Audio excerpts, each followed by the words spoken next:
नमस्कार एंड भारत देख रहे हैं आप और मैं हूं आपके साथ कृतिका सूर्यवंशी। बुलेटिन की शुरुआत करते हैं। लोकसभा चुनाव के बीच में मुख्यमंत्री योगी आदित्यनाथ ने कहा कि लोकसभा का पूरा चुनाव राम भक्तों और रामद्रोहियों के बीच हो रहा है। राम हमारी आस्था के प्रतीक हैं।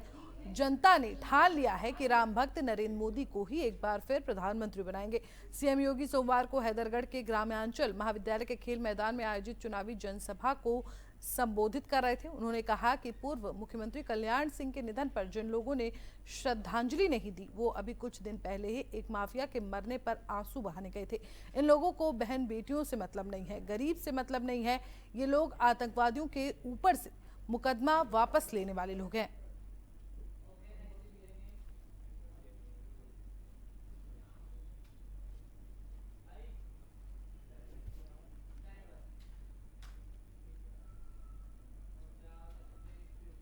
वहीं दिल्ली के मुख्यमंत्री अरविंद केजरीवाल को एक और बड़ी राहत मिली है। दिल्ली हाईकोर्ट के बाद अब सुप्रीम कोर्ट ने भी केजरीवाल को मुख्यमंत्री पद से हटाने की मांग को लेकर दायर याचिका खारिज कर दी है। शीर्ष अदालत का कहना है कि उसके पास केजरीवाल से सीएम पद से हटने के लिए पूछने का कोई कानूनी अधिकार नहीं है। इससे पहले दिल्ली हाईकोर्ट ने याचिकाकर्ता पूर्व आप विधायक संदीप कुमार को फटकार लगाते हुए इस याचिका को खारिज कर दिया था। इसके साथ ही याचिकाकर्ता पर कोर्ट ने 50,000 का जुर्माना भी लगाया था। कोर्ट ने सख्त लहजे में चेतावनी देते हुए कहा था कि न्यायिक व्यवस्था का मजाक न उड़ाए।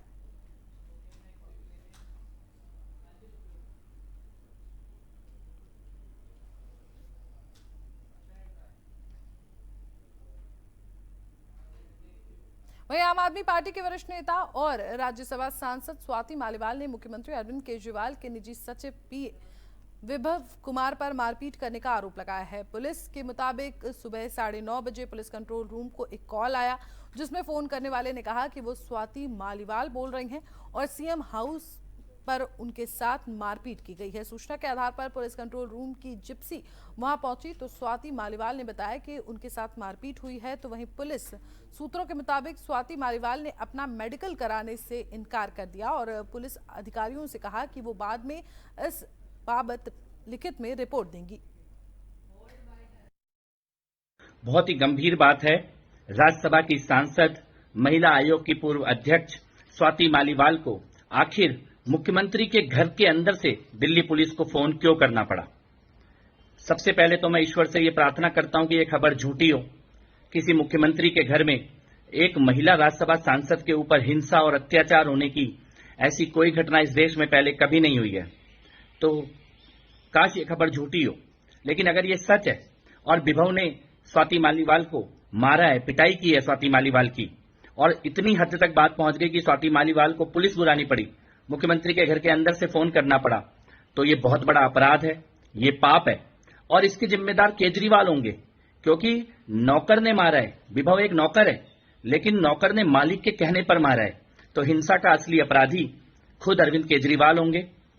दिल्ली पुलिस को इसकी जांच करनी चाहिए, अपराधियों को पकड़ना चाहिए। और मैं ये कहना चाहता हूं कि स्वाति मालीवाल जी, अगर उनके साथ ऐसा अपराध हुआ है, ईश्वर करे ये झूठ हो, लेकिन अगर हुआ है तो वो अकेली नहीं है, हम लोग सब उनके साथ हैं और इस मामले में उनको न्याय मिले ये सुनिश्चित करेंगे।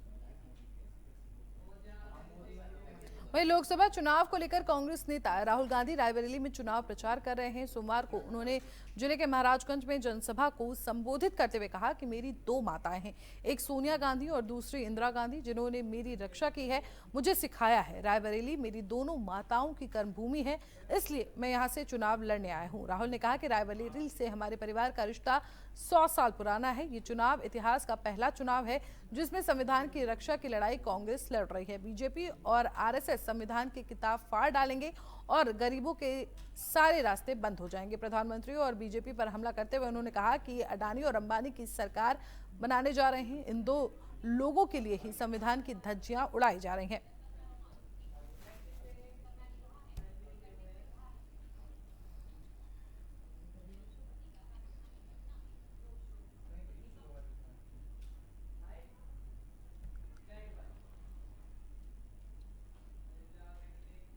वहीं संत कबीरनगर के दुधारा थाना क्षेत्र के करही गांव में ग्रामीणों ने विरोध प्रदर्शन कर वोट का बहिष्कार करने का ऐलान किया है। ग्रामीणों का कहना है कि उन्हें कई सालों से जल निकासी की समस्याओं से जूझना पड़ रहा है और इसी वजह से ग्रामीणों ने एकजुट होकर पंचायत भवन पहुंचकर विरोध प्रदर्शन किया।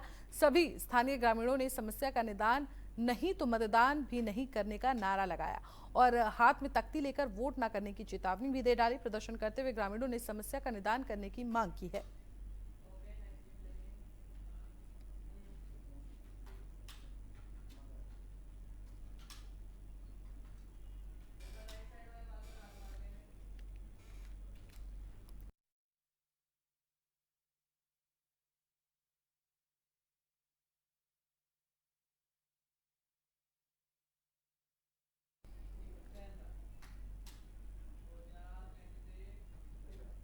वहीं बाराबंकी नगर कोतवाली क्षेत्र के अंतर्गत गदिया में स्थित शारंग गैसेज से मामला सामने आया है, जहां पर एक ऑक्सीजन प्लांट का बॉयलर फटने से एक कर्मचारी के शरीर के चिथड़े उड़ गए, जबकि कई लोग घायल हो गए। तो वहीं बॉयलर फटने के ब्लास्ट होने पर मौके पर हड़कंप मच गया और धमाका होने से ऑक्सीजन प्लांट में अफरा तफरी मच गई। मौके पर भारी पुलिस बल मौजूद रहा। फिलहाल पुलिस ने सभी घायलों को अस्पताल में भर्ती कराया है। राहत और बचाव कार्य जारी है।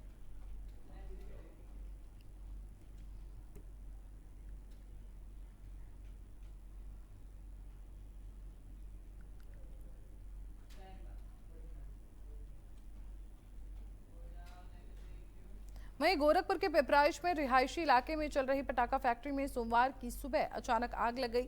धमाका इतना भयंकर था कि धमाके से कमरे का छज्जा उड़ गया। आपको बता दें कि अंदर काम कर रहा एक मजदूर गंभीर रूप से घायल हो गया है। स्थानीय लोगों ने उसे मेडिकल कॉलेज में भर्ती करवाया है। फिलहाल गांव में दहशत बनी हुई है। धमाका इतना तेज हुआ था कि गांव के सभी लोग सहमे हुए हैं। आवाज आने वाली दिशा में देखने गए तो फैक्ट्री में आग लगी हुई थी और भवन पूरी तरह से टूट चुका था।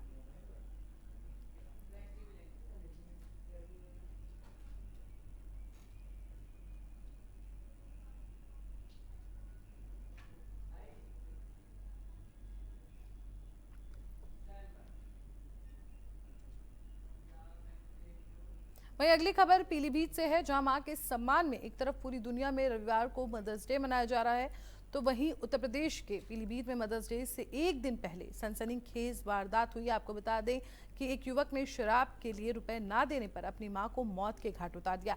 मामले पर मृतका की बेटी ने हत्यारे भाई के खिलाफ थाने में मर्डर की रिपोर्ट दर्ज कराई है और जहर पिलाकर हत्या करने का आरोप भी लगाया है। फिलहाल पुलिस ने हत्यारे बेटे को आरोपी को मौके से गिरफ्तार कर लिया है और रविवार को उसे जेल भी भेज दिया गया।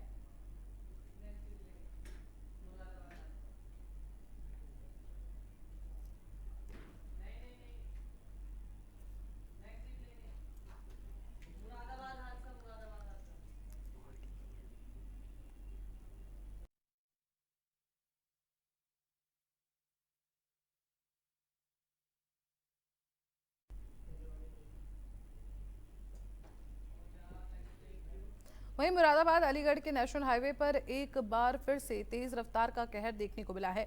तेज रफ्तार के कारण मुरादाबाद के डोमघर में एक भीषण सड़क हादसा हुआ। हादसे में कार इतनी बुरी तरह क्षतिग्रस्त हो गई कि कार को काट कर शवों को बाहर निकाला गया। आपको बता दें कि तेज रफ्तार कार गैस के टैंकर में टकरा गई थी, जिस हादसे में 2 लोगों की मौके पर ही मौत हो गई, जबकि तीसरे युवक ने अस्पताल ले जाते समय दम तोड़ दिया।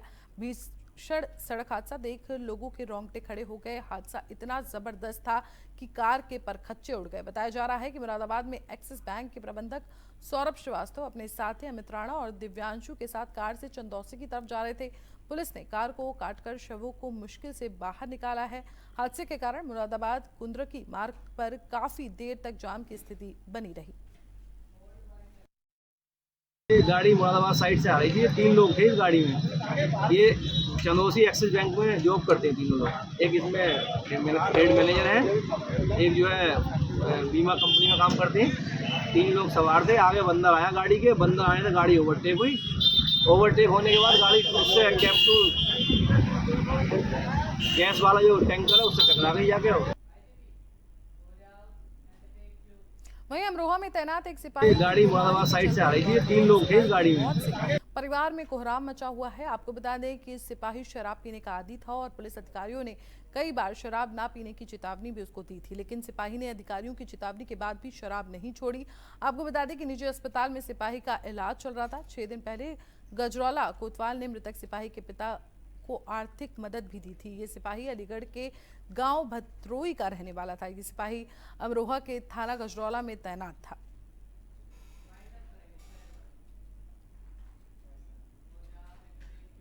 मेरे साथ इस बुलेटिन में इतना ही। देश और दुनिया की तमाम बड़ी खबरों के लिए देखते रहिए एन भारत।